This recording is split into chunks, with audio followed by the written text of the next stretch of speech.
Hey. Let me go on and get started here. Hey, Alita.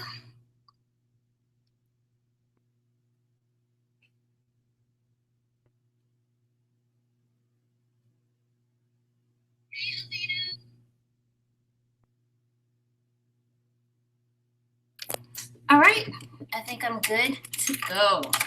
So I'm going to give everyone a second to get the notification, and then I'll go on and get started. I hope you all have had a great weekend.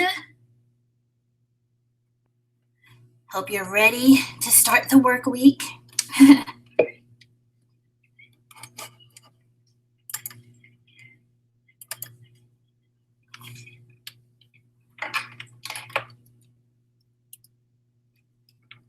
Hey, Nada, I said the cat. Welcome, welcome. All right, I'm going to go on and get started because I know everyone has things to do. So I thank you all for being here. I want to thank everyone who has taken the time to rate the live stream. If you could, if you're watching live or if you catch the playback, if you could rate the video and make sure you're subscribed with the notification bell on so that you'll always be notified when I go live.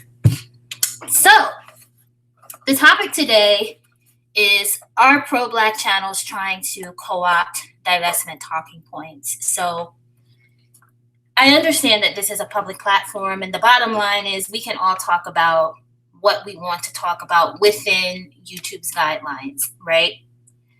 So I'm not talking about channels where they have kind of made it clear that they're not under the label of divestment. They've never proclaimed that, but they are people who kind of understand where we're coming from.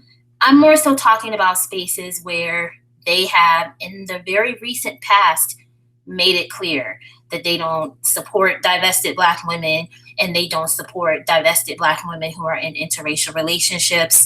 Their content makes that very clear, and the way that they have responded to some of the content creators in this space has made it very clear. Yet you now have some of those platforms appearing to reach out to divested Black women in ways where when they take on advocacy for Black women, it tends to have a pro-Black spin to it. So you'll see them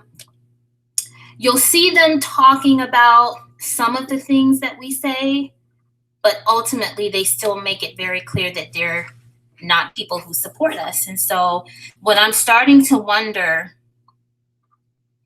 is I'm wondering if people are concerned about how much these messages are spreading, and if what they're basically trying to do is say, well, the message is spreading so much that we can't stop it, but maybe we can control the direction that it goes in.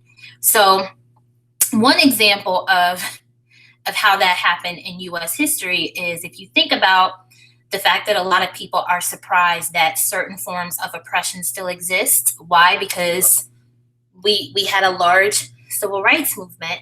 And basically what happened is the US government said, well, we can't control the direction. We can't control this movement. We can't stop it.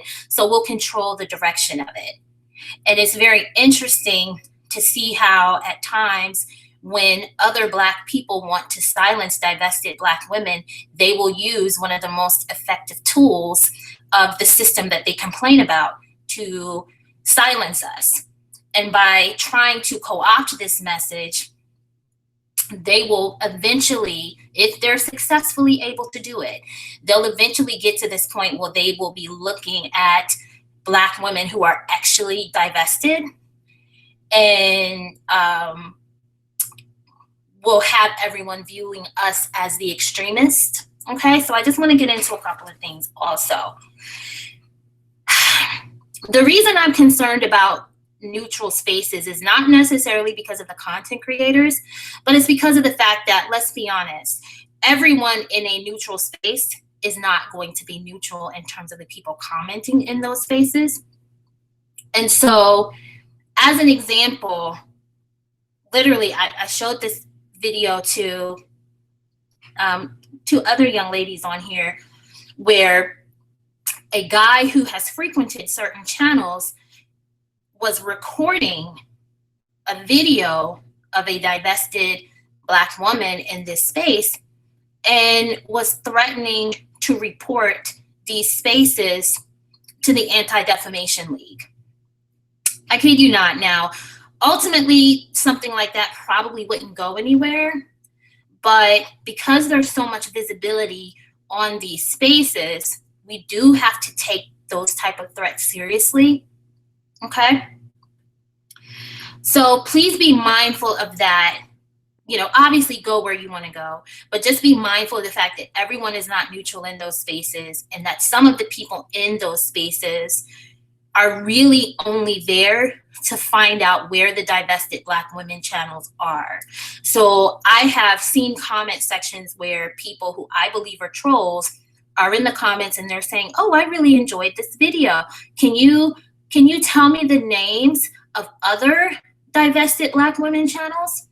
And I'm like, well, this could be a person who's really interested in the content, or this could be a person who's simply looking to find out where those channels are in attempts to troll other divested Black women.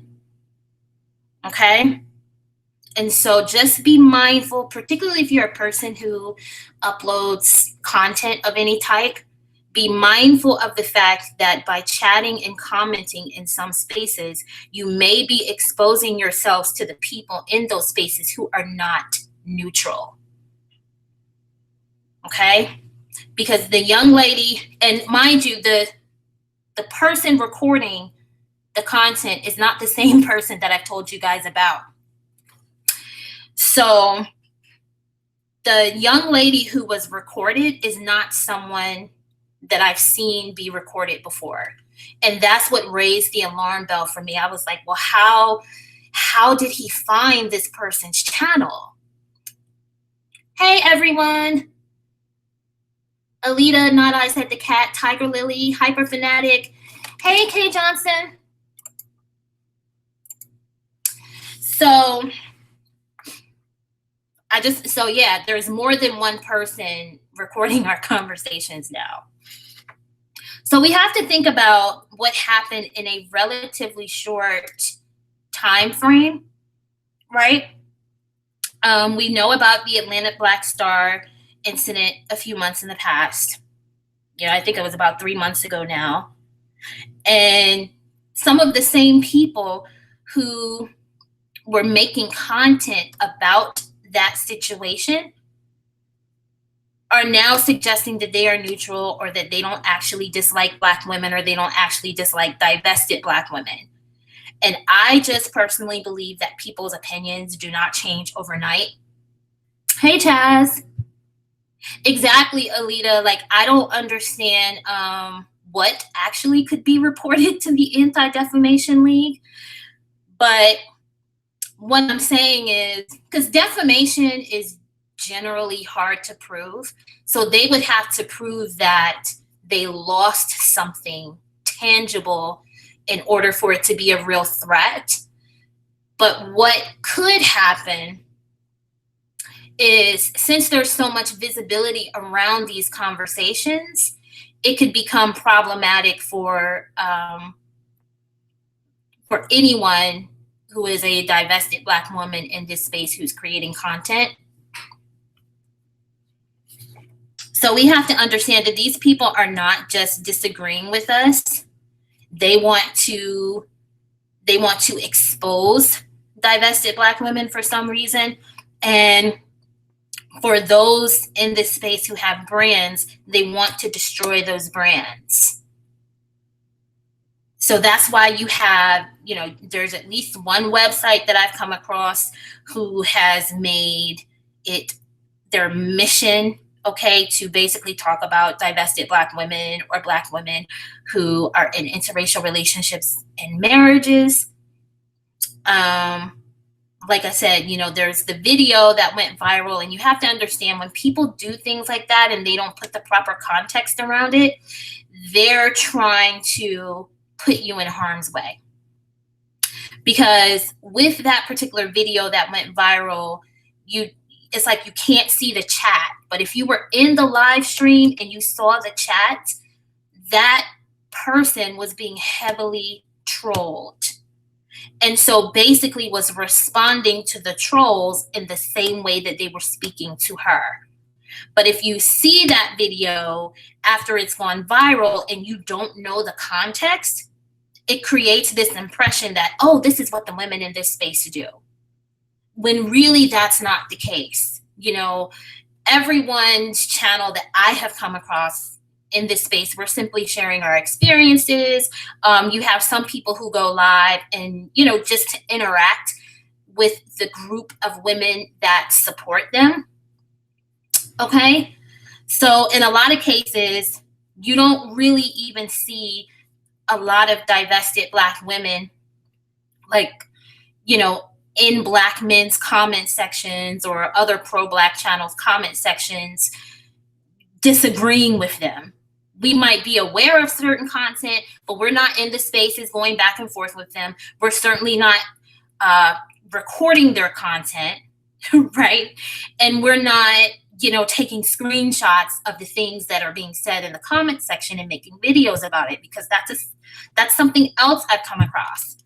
I've come across at least one channel where you have a person going all around social media, you know, taking screenshots of different things that Black women say relating to interracial relationships and divestment, and then making videos about it. And when people do things like that, that is not just content creating. That goes into the space of trying to expose that person and affect their personal lives. Okay?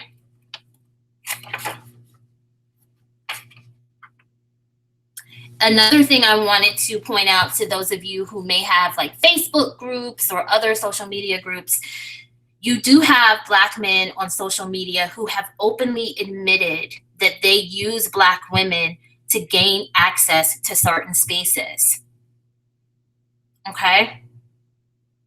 So what that might mean is that, say you have a Facebook group. These guys could be using their girlfriends, their wives, their cousins, and their sisters to join those groups to get information, either about the creator of the group or about the other women in those spaces. So that's why you notice that a lot of divested spaces are becoming very, I'll put it to you like this, we're heavily vetting people because we pretty much have to do as much as we can to make sure that people joining those spaces are who they say they are. You know, if you caught Lolita Love's last live stream, I think it was her last live stream or the live stream before that, she mentioned that there is something that we're collaborating with each other on, along with Love M. She's going to be a part of it as well. And one thing that we are having to do is make sure that we do as much as possible to make sure that those events cannot be infiltrated.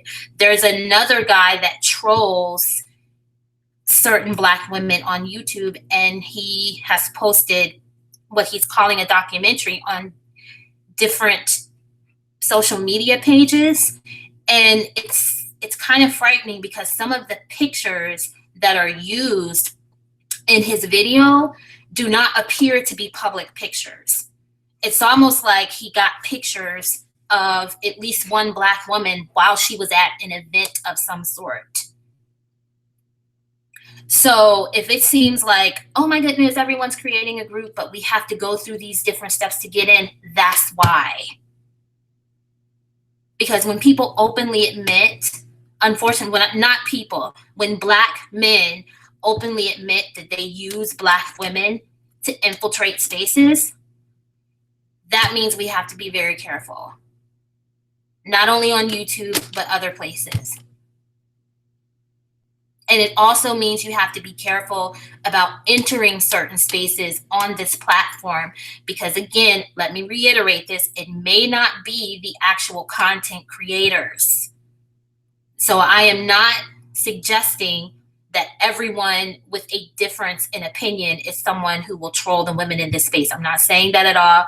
And I do leave room for the possibility that there are probably some Black women who are not divested, who may at least be open-minded enough to hear these messages and at least understand where we're coming from.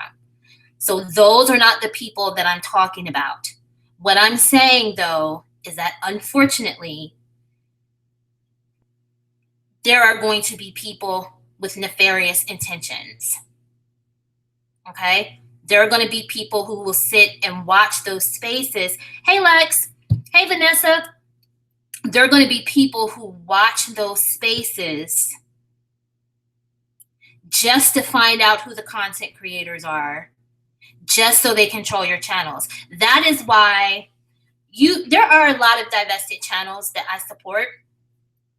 And you'll notice that a lot of divested Black women who upload content on YouTube are wary of participating in panel discussions or like openly saying who they support, because you could be just trying to respect a person enough to lead other people to their platform and not realize that 100 people may see your video and 95 of those people may have good intentions and they go over to the channel and subscribe. But there could be 5 people, Black men or Black women, who are aligned with Black men. You could have 5 people who go there just to troll and just to see how much information they can find out about the content creator and the other women in that space. So, this is why we have to be really careful about discussing our personal information online. And I know I cannot tell anybody what to do, okay? But I'm just saying to be very, very careful about that, because I have seen people, not just in this part of YouTube, but also on other channels and across racial lines. I have seen people, maybe they make a video outside and they don't think anything of it, but while they're making that video, they've showed the outside of where they live. Maybe they've showed their street. And if one person comes across that video with negative intentions, you put yourself at a great risk. So we have to be prepared for the possibility that there are people that will be used to come into these spaces to dox and otherwise threaten the livelihoods of divested Black women. You've seen what happens on other sectors of YouTube. When people get mad at each other, they're doxed. And for clarification, just so people understand, doxing a person is when you post their information on a public forum. And the reason that people are so comfortable with doxing now is because, generally speaking, it's not too much that you can do legally unless, your social security number or credit card information or something like that is posted. But we just have to be mindful of that. People can record a snippet of a video. You could do a 2-hour live stream. People could record a snippet, say they find out who I am, and that snippet could be used to ban me from YouTube. And, if you're someone who has a job that will fire you for certain things, could then, that snippet could be used to hurt your career opportunities. So we just have to be very, very prepared for that as much as we can. Let me check out the chat. Hey, Tiger Lily, you said they are crazed and obsessed to go to those links to get into their spaces. Exactly. Vanessa said, KSC said that Black men will use handmaidens to get into their telecalls and her private spaces. I believe it. I'm telling you, this guy openly admitted that he used Black women to infiltrate certain spaces. And the scenario that he was talking about was an event that wasn't even a Black woman's event. It was actually a Black guy. But, you know, they have some sort of disagreement or whatever, and literally used Black women, hey, Tap, to get into those spaces and to get information. Chaz said the men have co-opted KSC's message. They sure have. They sure have. The part where they talk about the importance of having a community and so on and so forth. And the sad part is a lot of the women in those spaces don't understand that those men will be ultimately building communities for other groups of women. Because what I'm noticing about some of those spaces where they're not aligned to divestment, right? There are channels that openly say that they are pro-Black, or, you know, they may have other terms for it. But I don't hear any conversations about holding the men accountable when it comes to actual marriage, family planning, you know, legacy creation for the women and children. Those conversations are not being had. You know, so the men are talking about, okay, yeah, you know, we're going to do what we need to do to get our money up and to build this and to build that. But they're not making it clear who they're actually building it for. And the women in those spaces aren't requiring them to do that.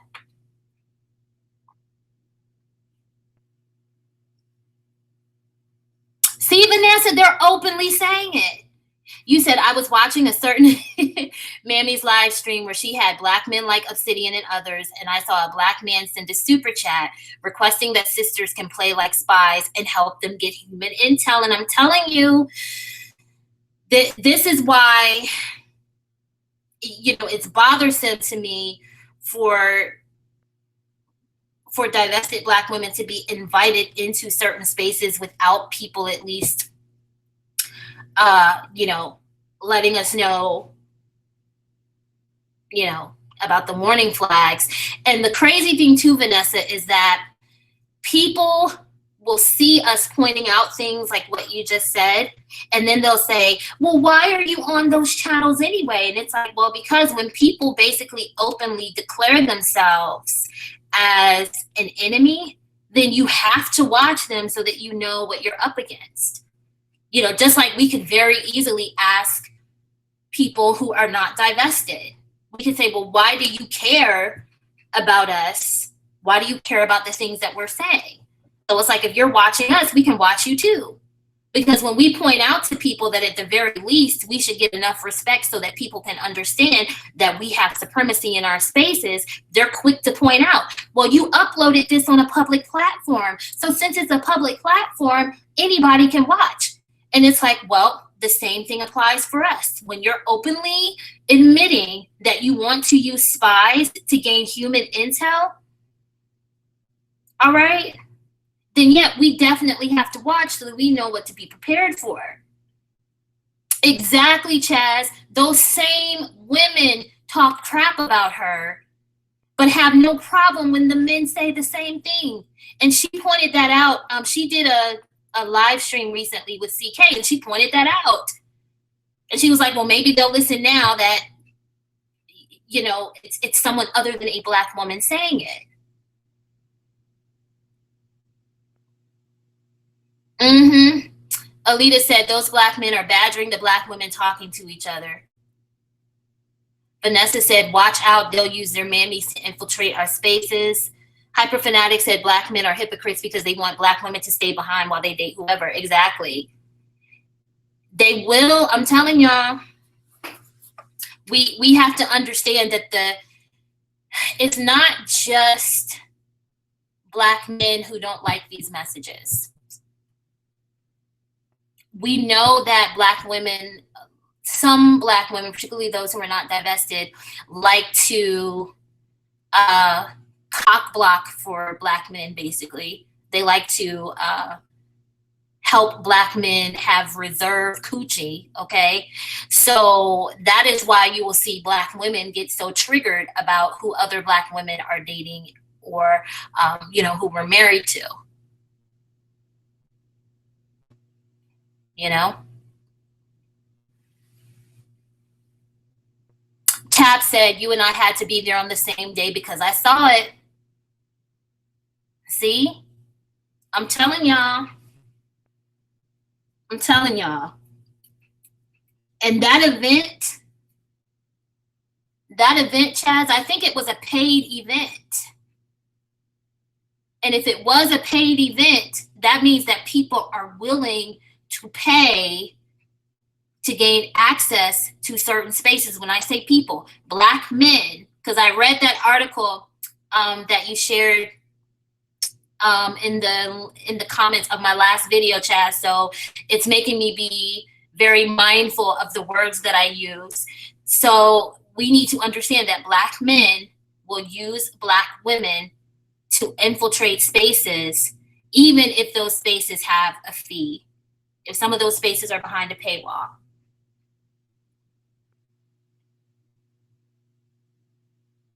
You're right, Hyperfanatic. It's important to watch them. Hey, Always Succeeding.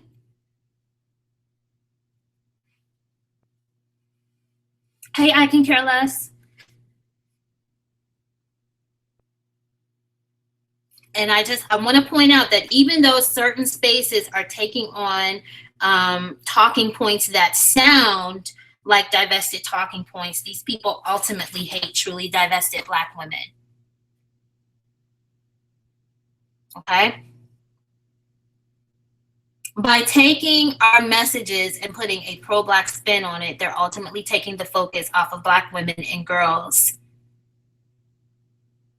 They're trying to co-opt the message so that they can control the meaning. Like I said before, if they can effectively co-opt it, then they can create the impression that actual divested Black women are extremists. And some of that is already happening. Because you will hear Black women and Black men on certain platforms basically saying that there are quote unquote extremes in every group. Is there some truth to that? Yes. But we have to understand that being self first and the promotion of Black women and Black girls is at the core of divestment. None of that means that we are anti-Black. The only people who think that the promotion of Black women and Black girls equates to anti-Black means, the only people who think like that are pro-Black minded people. Because if the women and the girls that you're promoting and supporting are Black, then that is pro-Black women and pro-Black girls. And if another Black woman or if a Black man has a problem understanding that, then they are proving all of us right when we have consistently pointed out that pro-Blackness or pro-Black community equals pro-Black male. Because otherwise you would not look at a group of women who are Black women who are promoting the image of other Black women and Black girls. You would not look at this group and assume we're anti-Black, unless pro-Black only means pro-Black male. So if you hear people, in maybe they're pro-Black or they're pro-Black community, but they say, well, no, we also want to advocate for Black women and girls. If you hear them doing that, but then they view being a self-first Black woman and being a Black woman who is about the promotion of Black women and girls, if you hear them suggesting that we're anti-Black, then that confirms that pro-Black is pro-Black male. And it confirms that no Black woman can be truly divested and align with the concept of a Black community or pro-Blackness. Because to do that automatically means that you solely support the men and the boys. And understand something too, and I know you guys know this, but no one has ever suggested in these spaces that being about yourself and being about the promotion of other Black women and Black girls, nothing about that suggests that if you have a Black male family member, that you cannot love that person. But what it means is that just because your Black male cousin is a good guy, that doesn't mean that you're going to look at every other Black man and assume that they're all like your cousin or they're all like your son or your dad. Okay? It means that as divested Black women, we can separate our personal relationships with the individual Black men that we know from the reality of what goes on in the collective. You see the statistics. You see the marital rate for Black women. You see the out of wedlock birth rate. You see the STD rates. If you can hear and you can read, then you have heard and read the things that Black men are saying about how they feel about Black women.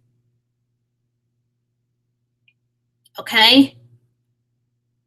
So anything that suggests that any of that is not a part of divestment and would refer to that as an extreme is just something we need to be mindful of.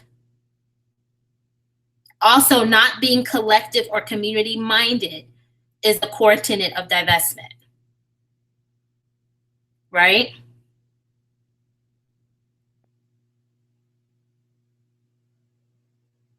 I know that's right, always succeeding. You said, I am not ruining my life for a man. I don't blame you. You're right, Vanessa. 1 foot in and 1 foot out.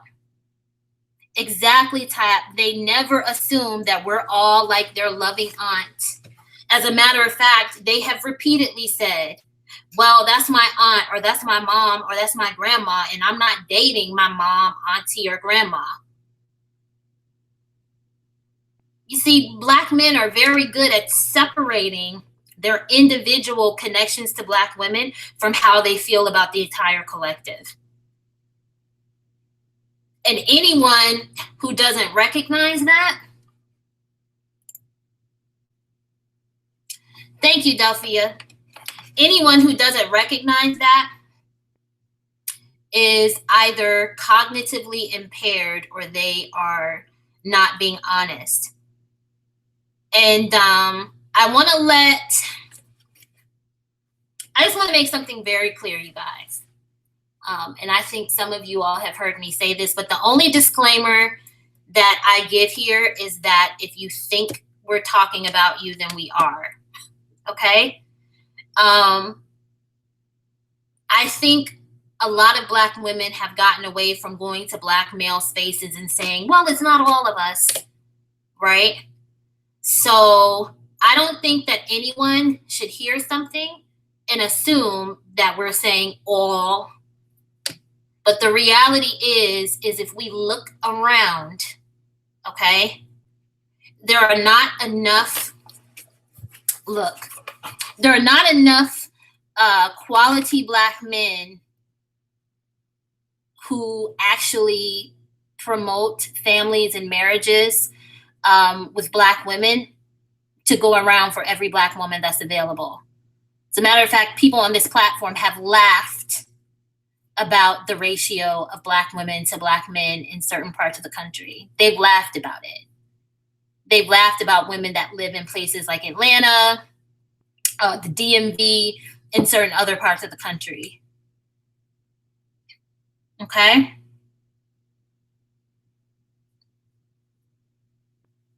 Chaz said, your dad has no problem with his daughters choosing non-Black men. He didn't raise us to put up with BS.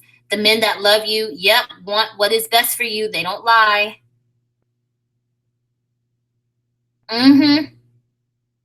You're right. They would they would say he's cooning. When the reality is he wants what's best for his daughters. And also, a lot of people don't understand how many people are tuned into social media. Women who have solid relationships with their fathers, uncles, or grandfather, whoever your father figure was. Those men are now starting to look at their daughters or the women that they raised like daughters. And a lot of those Black men are looking at us and saying, look, you got to choose what's best for you. Why? Because a man who loves his daughter isn't going to want her to end up being a baby mother, for her to end up with a guy that's not going to respect her enough to marry her. And he's going to teach his daughter to require certain things. He's not going to want his daughter to deal with certain other things that come with being connected to the Black male collective. And everyone saw the way that people reacted, even to Sierra. Sierra is married to a Black guy, and they still trolled both her and him. So they see what's happening. But what's happening, and that's another thing I wanted to point out. When we go to certain spaces, right? If they say, okay, this is a channel that is pro-Black or Black community minded, but you're welcome here, right? It's almost like a one-sided compromise, because on the one hand, it's understood, right, that the pro-Black community minded content creators are going to upload whatever content they want, so you can be invited into a space with people who make videos mocking Black women in certain situations, whether it's a financial situation or, worse, right? And you're supposed to accept it. It's supposed to be okay. You're not supposed to be, quote unquote, easily offended. That's what people say, right? But then people will turn around and have problems with the content that's uploaded in these spaces. You're supposed to be cool in a space where someone who has heavily trolled divested Black channels is respected enough to be an admin on certain channels, and you're supposed to just be comfortable with them being there because, it's just content, right? But when it's us, you have people threatening to report us to the Defamation League, the Anti-Defamation League.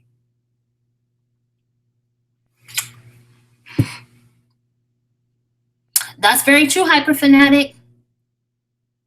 And see, you can admit that because you understand that your dad is an individual person and he's not a reflection on an entire group of men. Hey, Sock. Tab said, my dad and my brother are awesome as fuck. Yep. I still ain't checking for dust. The collective is trash, and you can be honest about that. And see, what a lot of people fail to understand about a lot of us who are in these spaces is that if you grew up around a good father, or good family members that are Black men, when you go out into the world and you realize that the majority of Black men do not think the way that the men who raised you think, that's very jarring. And you realize, you know what, I'm not going to step down and deal with less than what I was taught to expect.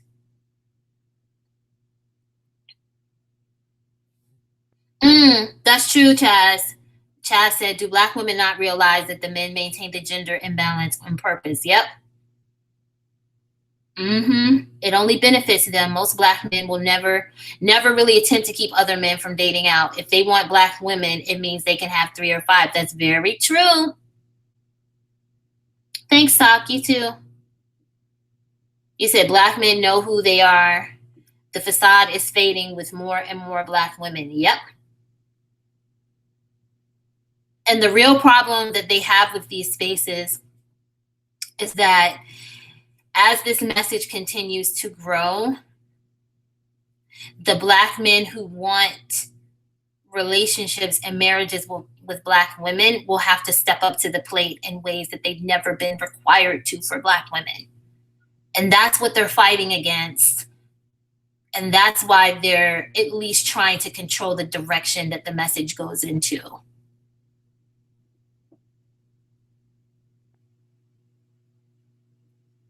Right, Alita. Right. It's like we see what's going on around us. So why would we look at the men in our families and hold out hope that those other Black men will miraculously change? The reality is that most people, by the time they're a certain age, they're not going to change. So if it's in a man to not be faithful, or if it's in him to not want marriage, if it's in him to treat women a certain way, that's not going to change. You know, if you're dealing with men who ultimately are not attracted to certain women based on their complexion or whatever else, that's not going to change. So holding out and hoping that they're going to change is a form of delusion.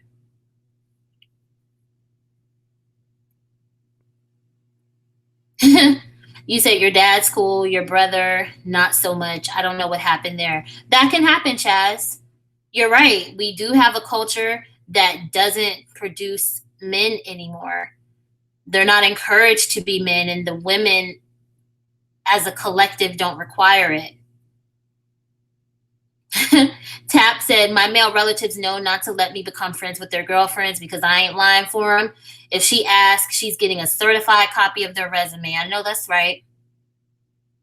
Always succeeding, said Tap. Me too. I will tell her to run. And see, that's what they hate. You know? Because the reality is that, you know, if you have more and more Black women that don't shield these men's actions, they'll be fully exposed and they won't be able to be in these situations where you have so many Black women who are willing to accept certain things. You know, there are some Black women who have such a connection to Black men that I think that that's why you see so many Black women accepting behaviors that are completely unacceptable. It's not acceptable for a person to say that they're loyal to you and committed to you and then be unfaithful. There's so many of these other things. It's not acceptable in most other groups for men to have children with women and not raise them, like to not be in the household with them. Amongst other cultures or other groups of people, that is viewed as an indicator of that man's character. Like, oh, hey, love, success. Oh, this guy is such trash that he doesn't take care of his own children, or he complains about paying child support. So why would I trust him enough to do business with him? But that doesn't happen amongst Black people as a collective. You actually have women who will say, oh yeah, that woman is wrong for expecting that guy to do anything more than occasionally pick up the child. Do you understand something that happened to someone that one of my family members knows?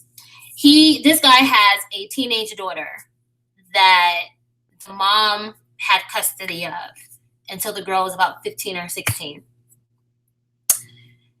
The dad fought for custody because of something that happened in the household. He temporarily got custody of his daughter, and things got so bad that she asked to move back with her mom.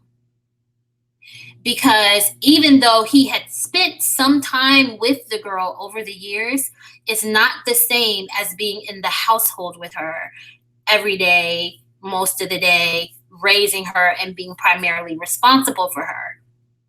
Sending a check or having it garnished, having child support garnished out of your wages is not the same as raising a child and being in the household.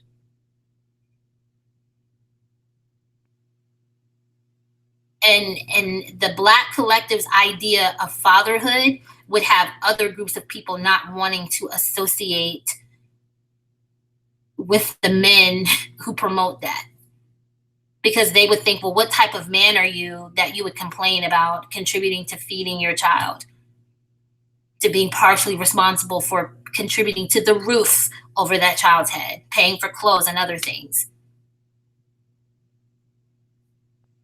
You know, I talked about it before, either on this channel or the other channel, that's why when it became public knowledge that Jay-Z had cheated on his wife, when he was publicly apologizing, that wasn't for Beyonce, okay? That was for the other men that he does business with. That's why you notice a lot of times when people have when Black men have horribly messed up family situations, it's difficult for them to get into certain social circles, because people literally will look at you and do that, and they'll say, okay, if you've been married to your wife for 27 years and you've cheated on her repeatedly and you openly brag about it, then why would I trust you when you're lying to the woman that you go home to every day? See, we don't understand. Well, we get it, but the Black collective doesn't understand that some of the things that Black people deal with in the U.S. is related to the things that we promote and support, because it's an indicator of poor character. And I'll probably do a separate thing on that. Yes, Alita. You said, notice when they have these discussion panels, these dudes say nothing about changing themselves. It's always about the compromises that Black women must make. And the Black women in those spaces never call that out. They never say, well, what about you? Because you have to understand, when the marital rates amongst the Black collective started going down, it wasn't at a time where the out of wedlock rate had skyrocketed in the way that it has now. You know, you still had a relatively fair amount of Black people that came from families where marriage was the norm, and indeed where, you know, you still had shotgun weddings if you knocked up some guy's daughter and felt like you were going to run off. So they started making the decision to walk away from marriage long before the out of wedlock birth rate became what it is. Long before, you know, the other things that they complain about, how they complain about weaves and all this stuff. Those rates started going down when most Black women were still wearing natural hair in some form, whether it was a jerry curl, an afro, or whatever. They started making it very clear that they were not interested in Black families and Black communities long before the things that they complain about now.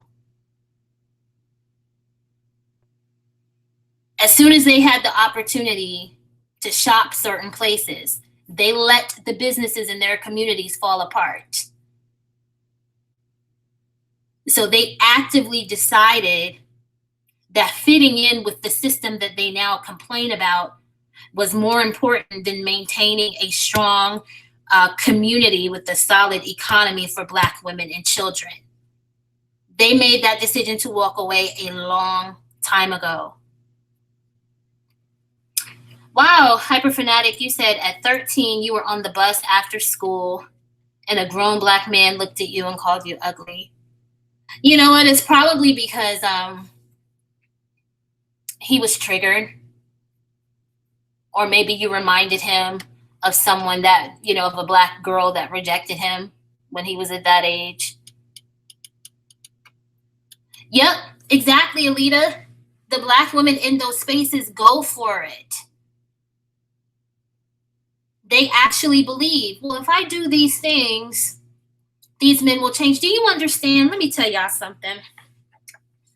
In about the last 10 years or so, the hair care industry has lost over 10% of the money it was making because so many Black women are walking away from relaxers, and we're either going natural where we're wearing our natural hair all the time, or okay, maybe it's under a wig, but when we take the wig off, you got a head full of natural hair.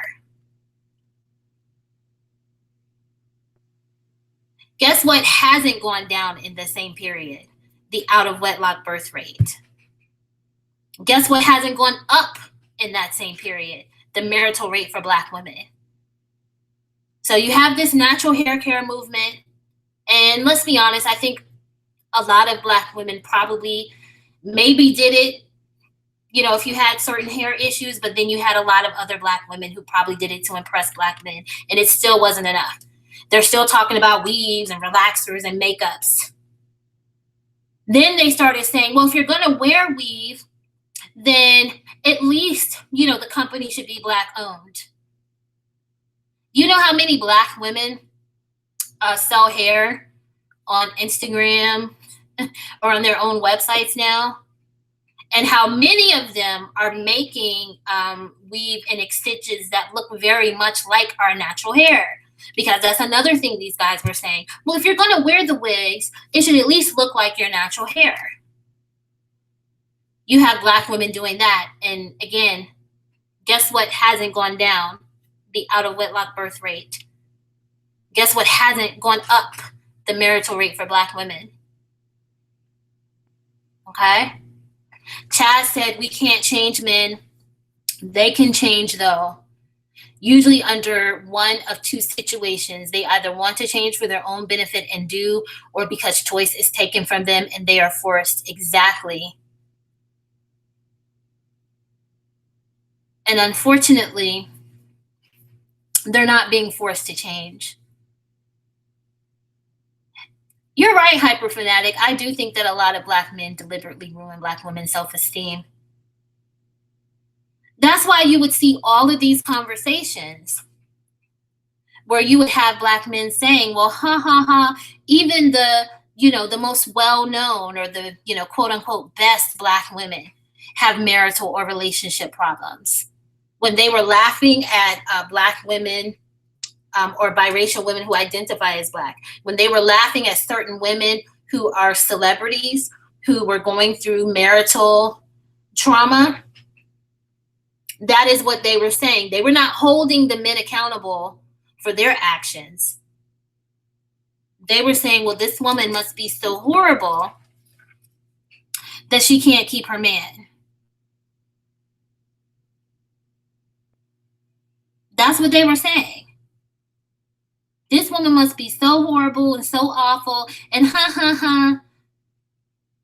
this is a reflection of Black women in general. That's what they were saying. Hold on a second, guys.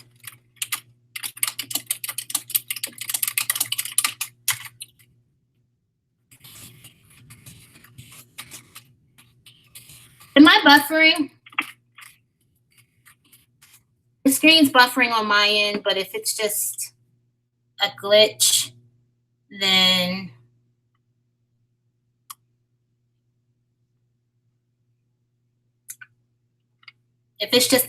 I'll leave it alone.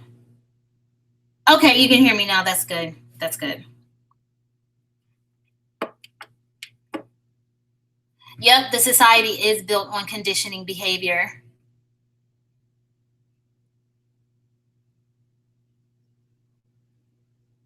Chaz said other women have perfected it, using it to get what they want. You cannot do that and be unconditionally loyal, is what Black women don't understand. That's very true.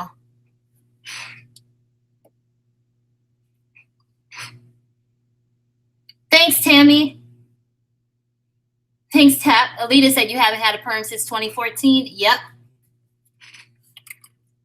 I haven't had one since, gosh, I think 03 or 04.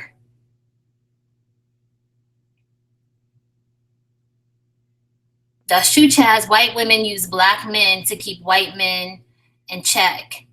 Yep, Asian women use white men to keep Asian men in check.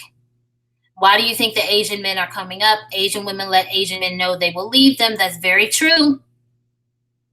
They do hyperfanatic. They talk too much BS. Yep, Tap. You said divestment sells itself.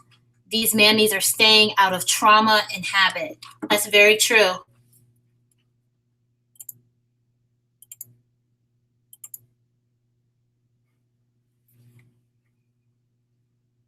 That's very, very true.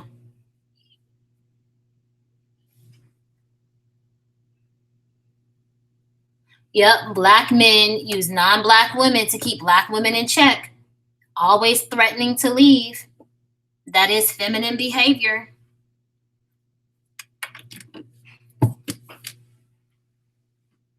Definitely is. Anyway, you guys, I don't want to keep you on too long. I know it's a Sunday, but I want to thank all of you for watching me live. Thank you to the mods. Hitting people on the head with the wrench when they get out of line. Thank you to everyone for being here. If you haven't liked the video and you enjoyed the content, please hit the like button on your way out. And if you're watching the playback, thank you for watching also. And please like the video if you enjoyed the live stream. And if you have something to add to the conversation and you weren't able to catch us live, please leave it in the comment section and I'll be sure to respond to you as soon as I can. All right? I hope you all have a good day. I'll talk to you soon.